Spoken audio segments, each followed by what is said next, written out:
Today on Channel A tragedy when an apartment caught on fire early Wednesday morning.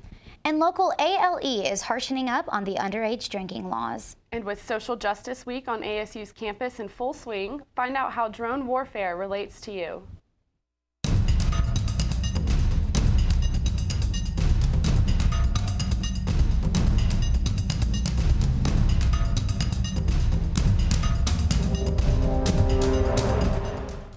Good evening and welcome to Channel A. I'm Katelyn Rayle.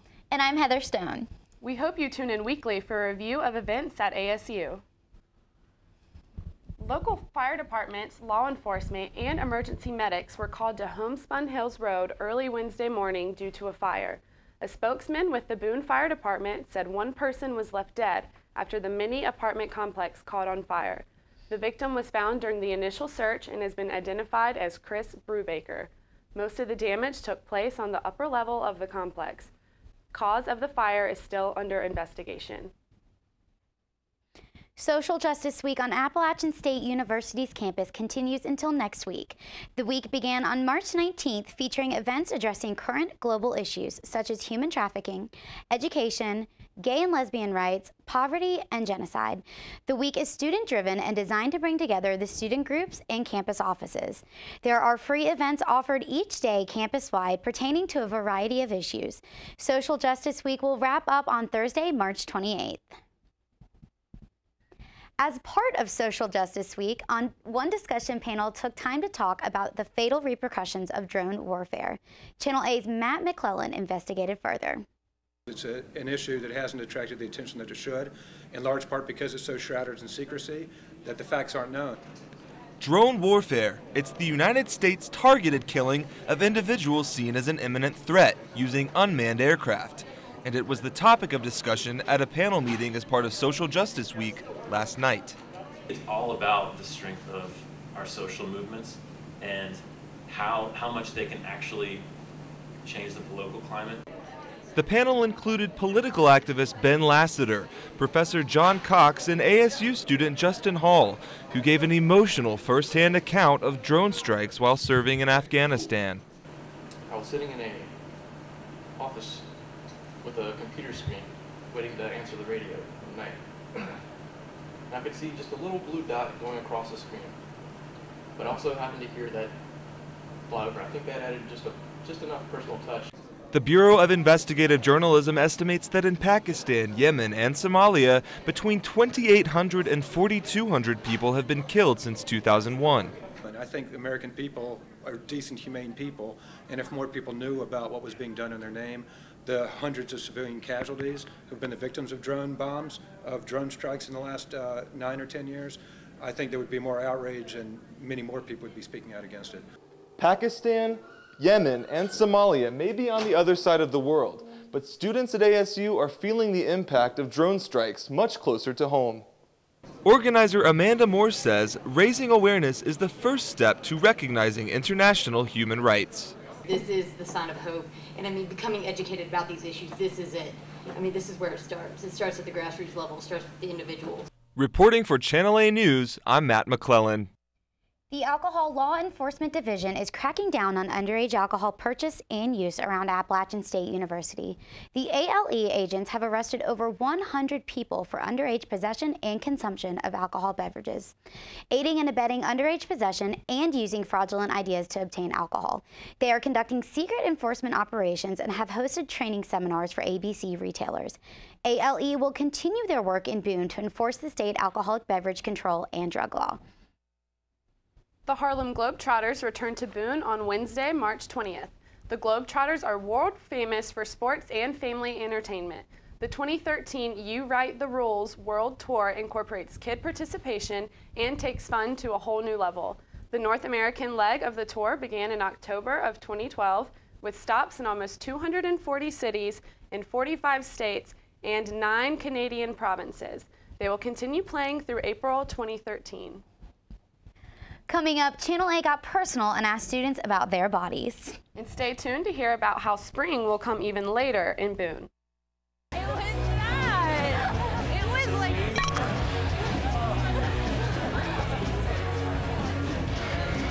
Oh.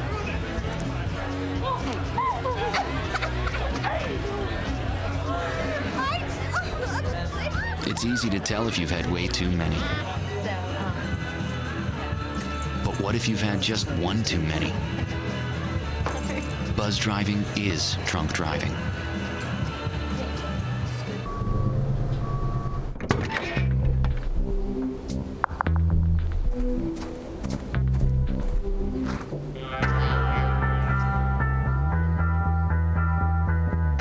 When you throw away money on wasted electricity, you're throwing away everything you could have bought with it. Saving energy saves you money. Learn more at energysavers.gov. Body Awareness Week was this past week, starting Monday, March 18th and lasting through this Friday. The program was dedicated to promote positive body image on our campus.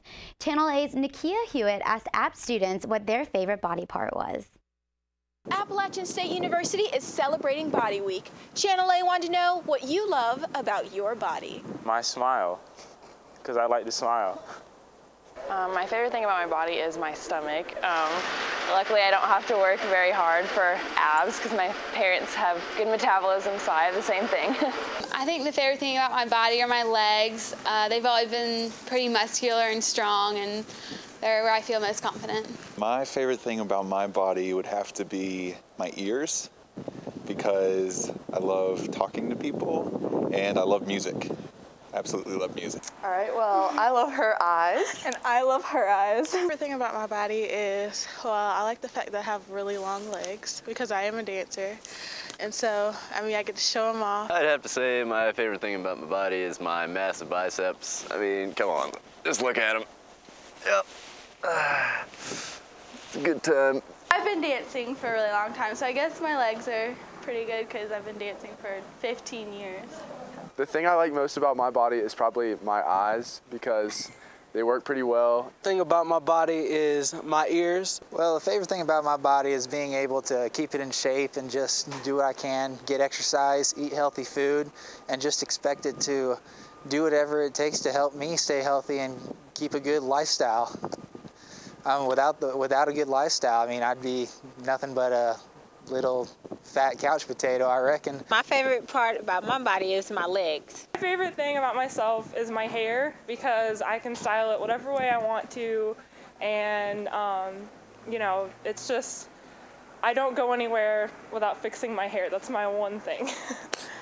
My favorite thing about me is my eyes, because they're big and brown and beautiful. The thing about my body is that I'm a rather slim guy. You know, a lot of people might be uncomfortable with being a little, perhaps more thin than average, but I really enjoy being as light as I am. I have my dad and my grandmother's hands, and they were both artists, so it's always been a special thing for me to carry on through my work. Reporting for Channel A, I'm Nakia Hewitt. Well, next week is looking less like spring and more like winter. Evan? Thanks, Katelyn. And yes, unfortunately, winter is going to spill into spring a little bit. If you're looking at a national weather map, and you can see in the northeast and northwest, they're getting a little bit of frozen precipitation, some ice pellets, some snow. And down towards the west of us is a little bit of rain, not frozen yet, but as it moves up into our area, if you want to look at the southeastern temperature map, that temperatures are going to drop for us. Right now, you know, it's about mid-30s. They're going to drop to 30, maybe a little below tonight. And so we're going to see a little bit of snow and ice pellets on from about 9 o'clock tonight till about noon tomorrow. Now, if you want to look at the 5-day forecast, over the weekend, it's going to be kind of mild, you know, mid-40s, dropping down to below freezing on Sunday. Kind of a dingy weekend. And as we move on into the week, we get more towards the high to mid-30s, lows towards the low to mid-20s. The good news, however, is that March Madness is on, and there's no reason to step outside anyway. Ladies? After the break, Andrew Gibson will tell you about Monday's Pro Day, an important day for the NFL.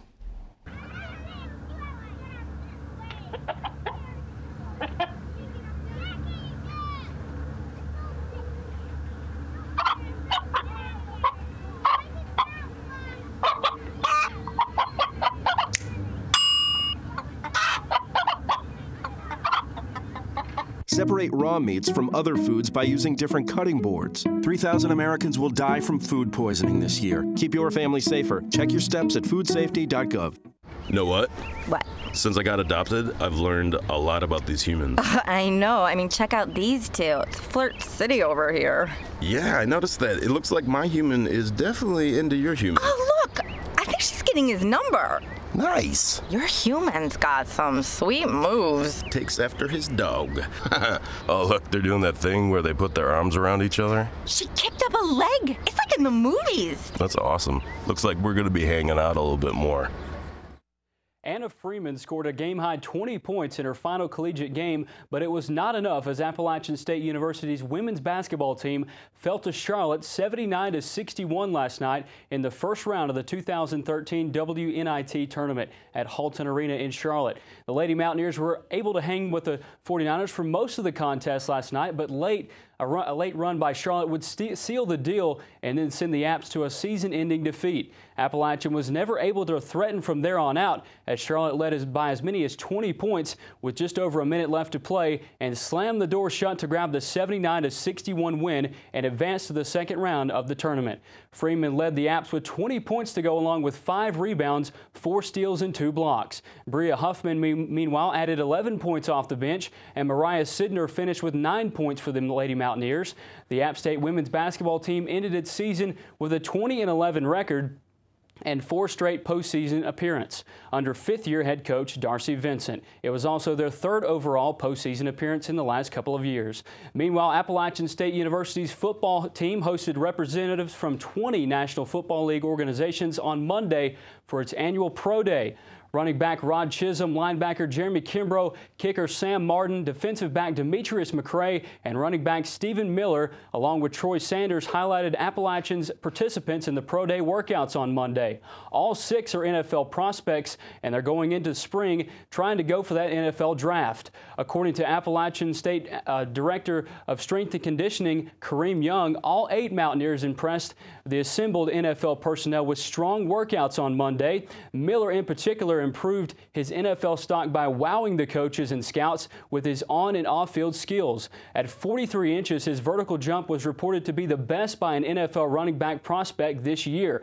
Coach Young said of Miller's performance, quote, "When you have NFL scouts clapping for you, you've done something special." Headlined by McCray, who participated in last month's NFL Combine in January, the Collegiate Bowl as well, set personal records in virtually every workout that he had on Monday. Appalachian State's deep pool of NFL prospects could see it match or exceed its school record of 3 NFL draft picks next month.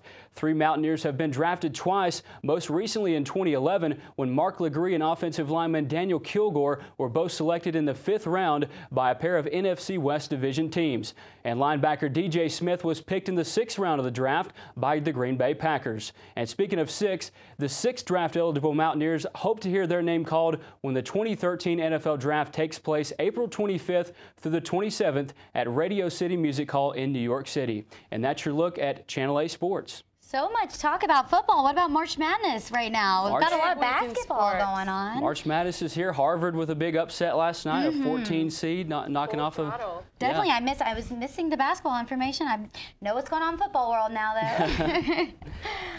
And we're well, you know, the Mountaineers, they've got a really good chance to getting some guys drafted this year. So, you know, kudos to the guys for putting out a good performance on Monday. Definitely. So it was exciting knowing that people coming from our school going into the pro world. The Turchin Center's monthly event, Lunch and Learn, took place this past Wednesday, and we'll be talking about that after the break.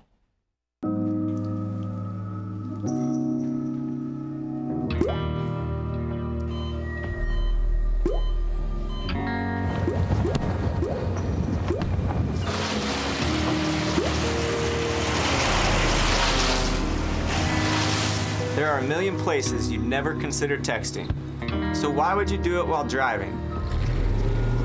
Leave risky driving to the professionals. Stop the texts, and together we can stop the wrecks. Can you consent with me? Imagine what you'd see if every child had a book to read. So the mission is for us to get a book to each and every child. So let's join hands, book people unite. Unearth hidden passion.